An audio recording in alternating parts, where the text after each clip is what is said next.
Si Aimee dapat kasuhan niya sa pagpaglaganap ng fake news. Huwag mo nang gamitin ang Marcos. Dahil wala kang karapatan, di ka karapat dapat maging Marcos. Napaka-traitor mo.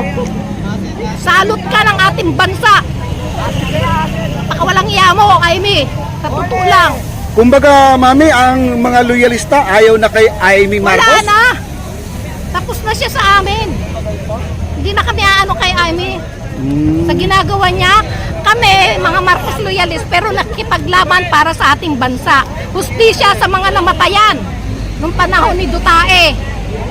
Yan, si Bato, dapat siyang managot. Ang mga nasa kaupungan sa Senado na kumukupkop kay Bato Balane, dapat sila managot. Kasi kasangkot sila, kaya nila kinukupkop si Bato Balane. Pinoprotektahan nilang kriminal. Dapat nila isuko yan dahil kriminal yan. Huwag nilang kupkupin, dapat kasuhan din sila. Dahil kinukupkup nilang kriminal eh. Di ba? Yes, po. Magkaroon ng hustisya dapat. Hustisya ang pinaglalaban namin dito para sa bayan. Inday Sara, dapat ka managot. Bilyon-bilyon ang ninakaw ninyong mag-aama sa kaban ng bayan. Pera ng taong bayan, ang daming mahihirap. Pero anong ginawa nyo? Ninakaw ninyo, binulsa ninyo. Hindi ka umaharap. Dapat ka na talagang ma-impeach. Sabi daw nila, Mami, anong dumating daw si Bato de la Rosa dito sa Senate dahil buboto, ang sabi wala para warrant. Nung dumating si Bato, may warrant pa kaagad bigla. Siya eh. Kaya siya lumabas, kala niya wala pa siyang warrant. O kaya magtiwala lang tayo kay Trillanes. Si Trillanes ang nakakaalam lahat yan. O ngayon, naisal siya, lumabas siya bigla para bumoto. Para mapalitan ng ang presidente ng speaker president ng Senate. Oh, nakakaya kayo, no? Kayo dyan sa Senate, bulok ang style ninyo. Alam na namin yung style ninyo yan. Yes. Magsialis na kayo dyan, wala kayong kwenta. Ikaw, Cayetano. Bato, walang bayag. Cayetano, traitor ka talaga kahit kailan. Traitor ka. Bato Balane, sumuko ka na. Huwag ka magtago sa saya ng Senado. Nakakaya ka. Bakit si Dilima nun? Siya hinuli sa Senado, di ba? O dapat huliin din siya dyan. Ang sabi daw, hindi raw pwede hulihin habang nasa, sa hearing daw na ganun. Oh, tumigil kayo dyan. Kaya nyo pinalitan si Soto. Dahil yan ang ninyo, style ninyo. Alam na namin yan. Hindi kami mga bobo. Kagaya nyo mga didishit. Nay, planado madilang pagdating ni Bato sa Senado? Plano nila yan. Kunyari, walang ICC warrant. O nung lumabas siya, bigla siyang tawa nga ako na napasagdadan ba? Kasi nagsabi na po ang ICC, Mami, 2025 pa raw na ilabas yung warrant ni Bato. November 6. November 6 ba yun? Tama ba ako? Pero di siya naniniwala eh. Pero inuna muna si Digong. Asan ang bayag mo? Nawala. Alam niya yun, tago siya. Umurong na yung bayag mo, nawala na eh.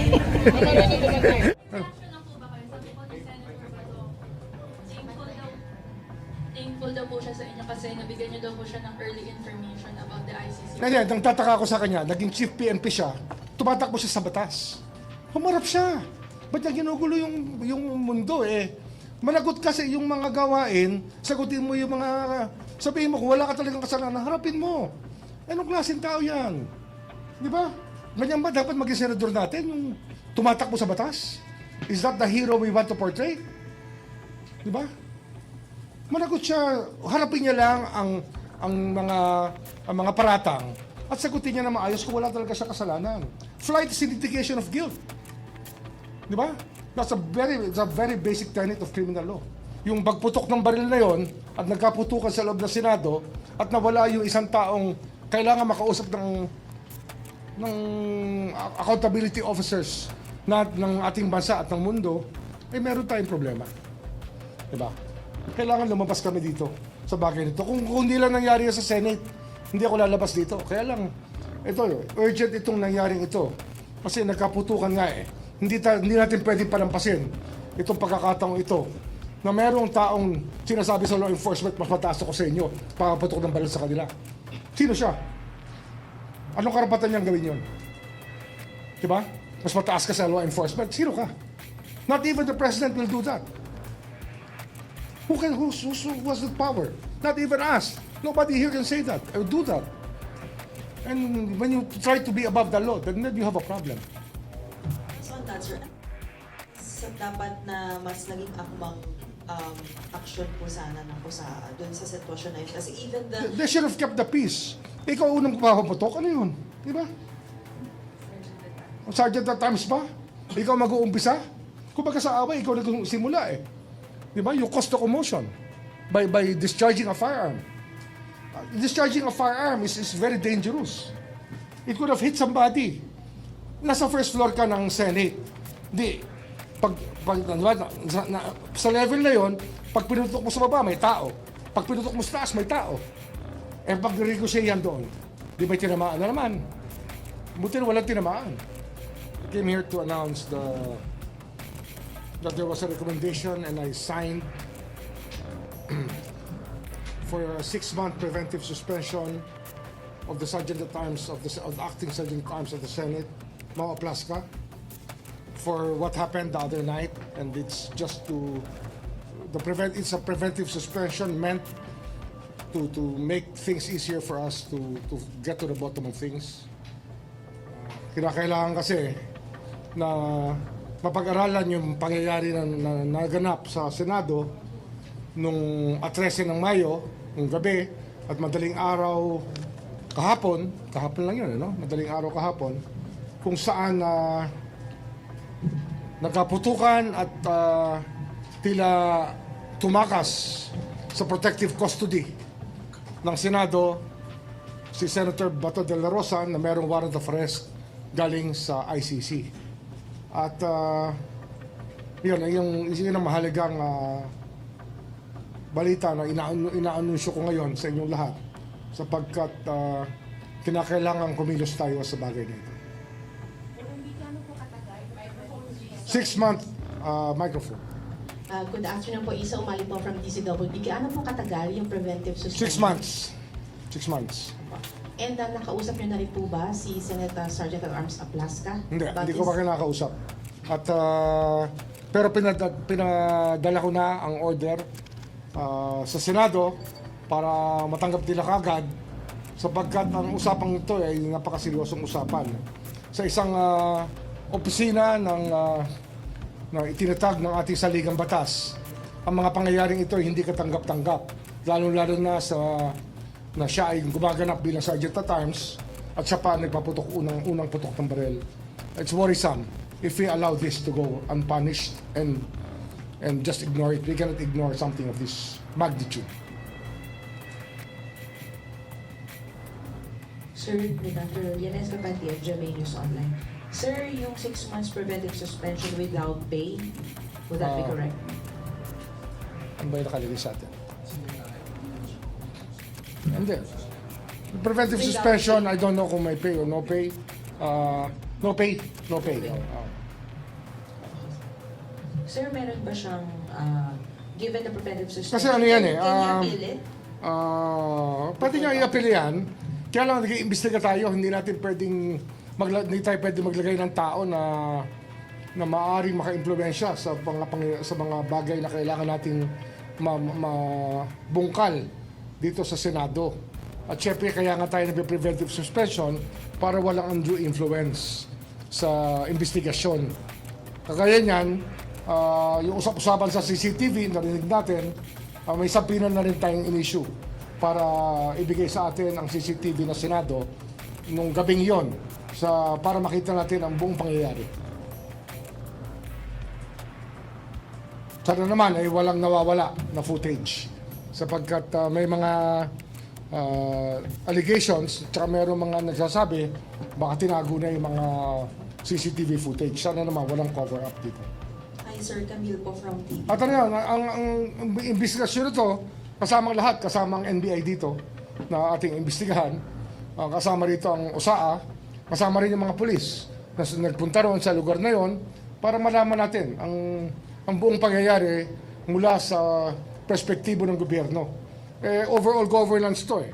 Ito ay executive department, legislative department, pag tayo constitutional body, kinakailangan, ito na ang talagang tungkulin na binibigay sa atin ng saligang batas.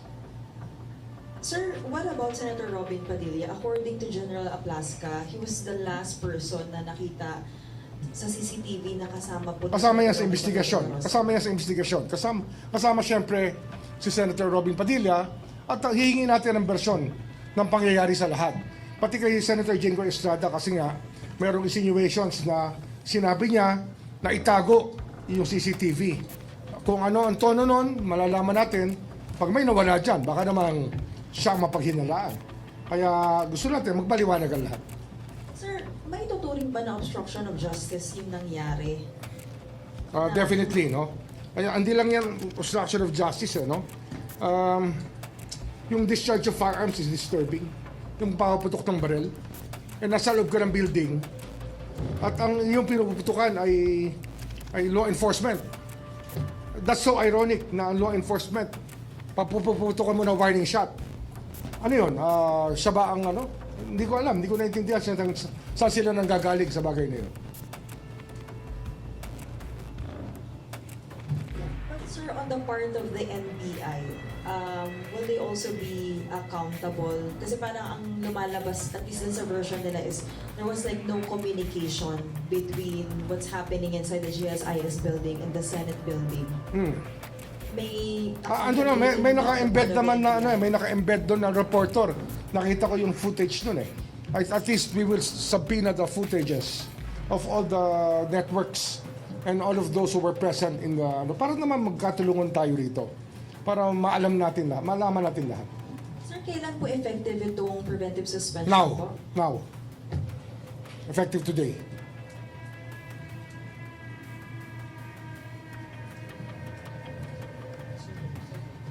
Sir, how about the senators who decided to be with Senator De La Rosa overnight? Kasi yung Ayan, titingnan natin Hindi yan. ba No? ano yun? Hindi We have to ba liable sila we have to look at the whole for context. obstruction? Titingnan natin yan sa buong context. No? Kasi nga parang parang maraming suspecha ang tao. Kaya natin ginagawa ito para maalay natin ang fears ng tao na magkakaroon ng whitewash o hindi tayo kikilos ang ombudsman sa bagay na to. Siguro tayo lang talaga ang pwedeng kumilos dito ng gusto na walang bias kasi, di ba? Ang problema rito ay may kanya-kanya tayong dahilan sa iba't ibang departamento, pero dito sa ombudsman, ito yung ating tungkulin na malaman at alamin at ipagbunyi sa tao, ipaalam sa tao yung mga pangyayari mula sa ating perspektibo. Sir, good afternoon. Sir Joseph po sa GMA. Sir, how are you? Sir, una muna, I'll just pick up from your point. Sabi niyo po, it's worrisome na pag nilagay natin yung ganung klaseng tao dun sa in that position and in that power. Can we elaborate with reference to... Santo. Yung kanina po, kay... Apo. Na Yeah, parang kasi may nga, point of worrisome. worrisome yun. Kasi nga, pagpuputukan mo, law enforcement, ano siya, mas mataas sa law enforcement? Is he higher than law enforcement? He's supposed to help the Senate maintain the rules of the Senate. Pero para paputukan mo ang law enforcement, ibang usapan yan. Hindi natin tinotolerate yung ganyang behavior. We do not tolerate that. Sir, so technically, the ombudsman is conducting an investigation Yes, into what happened. yes, we already formed a panel. We're actually, buo na ba yung panel natin? We're in the process of forming a panel that will be complete by the end of the day para mag-issue na kami ng subpoenas for next week. As early as next week, sir. So that's next week. Okay.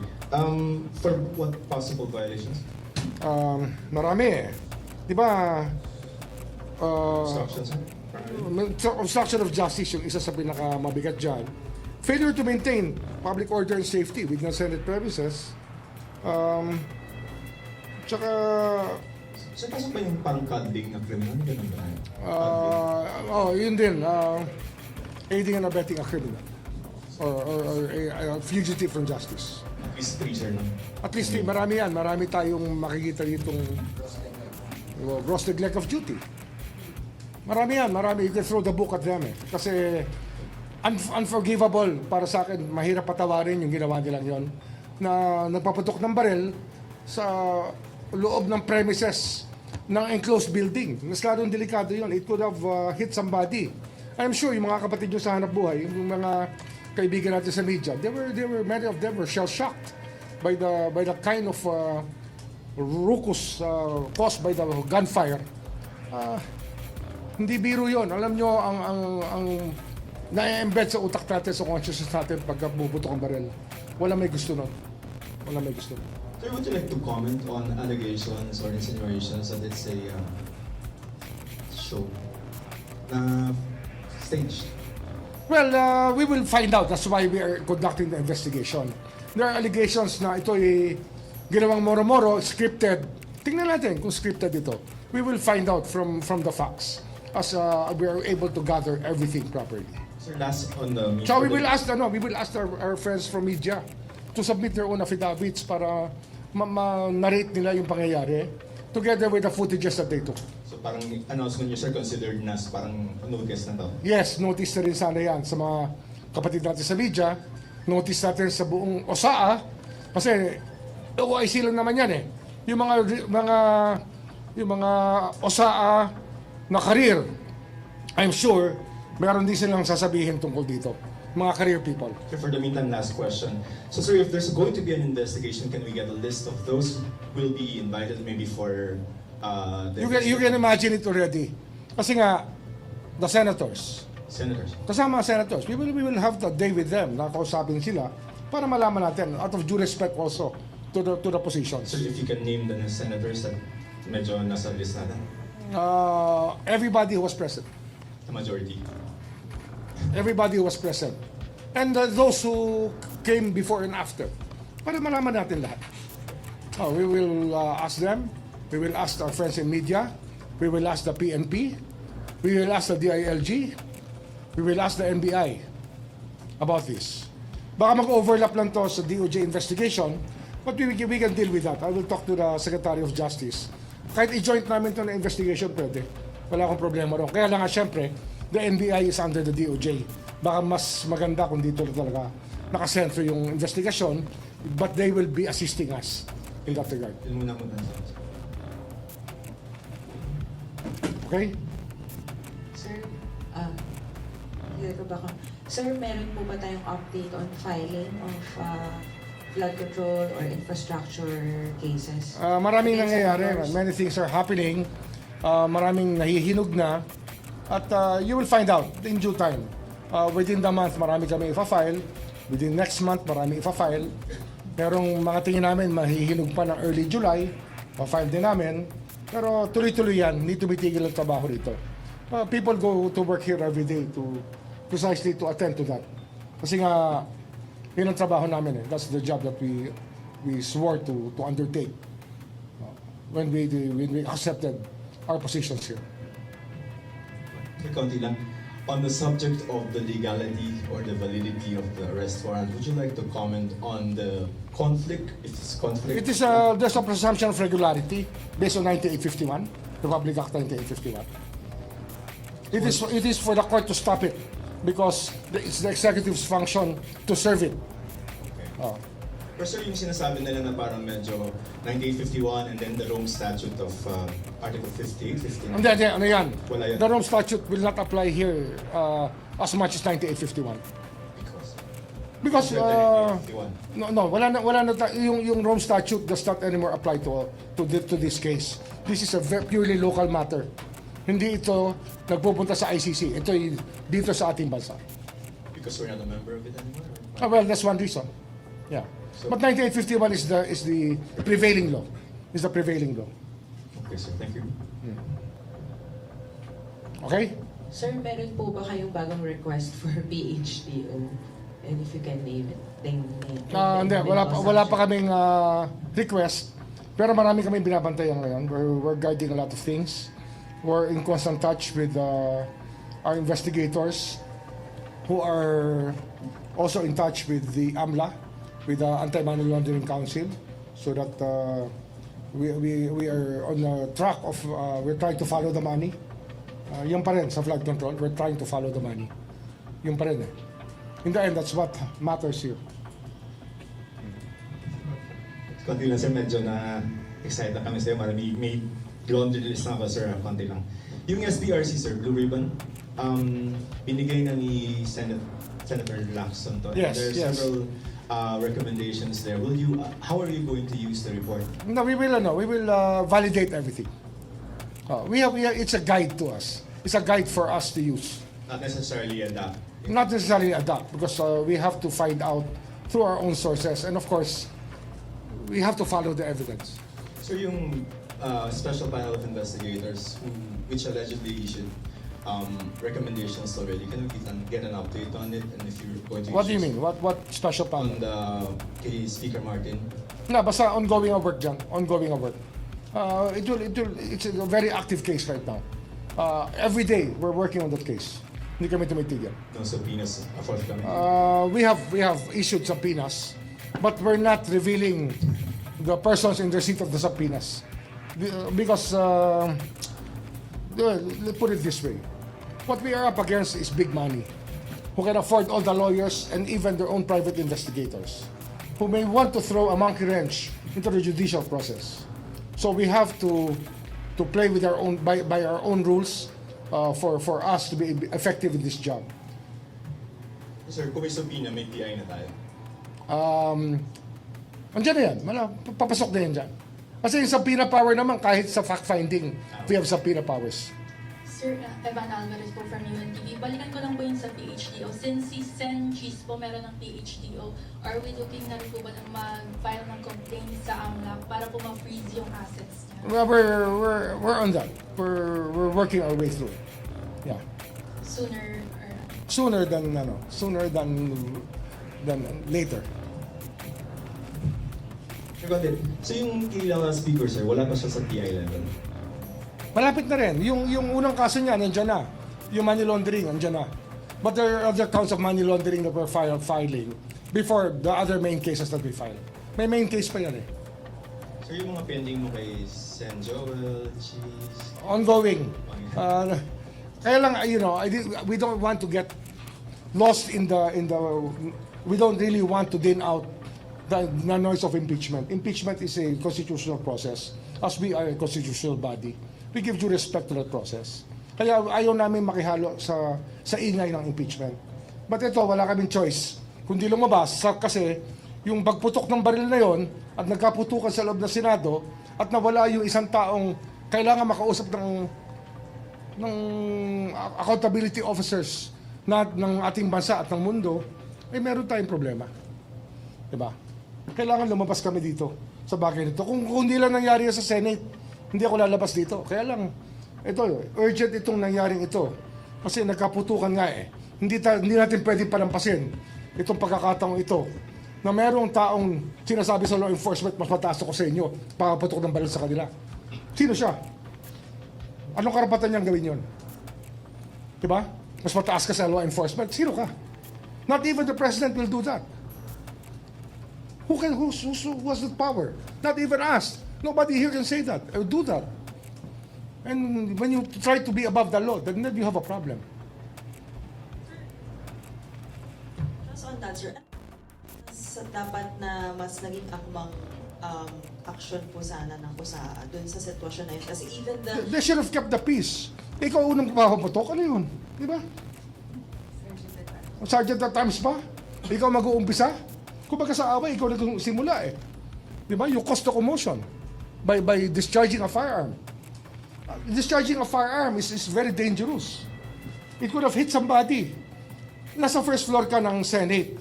Di, sa level na yon, pag pinutok mo sa baba, may tao. Pag pinutok mo sa taas, may tao. Eh pag ricochet yan doon, di may tinamaan na naman. Buti na walang tinamaan. Hindi naman kailangan baril yun eh. Tsaka siya yung unang-unang nagsuot ng bulletproof vest. Yun ang report sa akin. Talagang meron talagang intention. Yun nga, yung tinitingnan natin, iniiwasan natin, yung magkaroon ng script yan, na it was all a ruse. Yan ang mga allegations ng tao, kaya dapat we go to the bottom of it. Para wala ng speculation. Let's study what happened and hear it from people who were there. Ombudsman, follow-up lang din po kasi may mga speculations na staged, palabas ng Exactly why we have to investigate. Kasi nga we cannot accept the fact that if this was staged, then by who and who were in cahoots. Di ba? Okay? Thank you. Oh.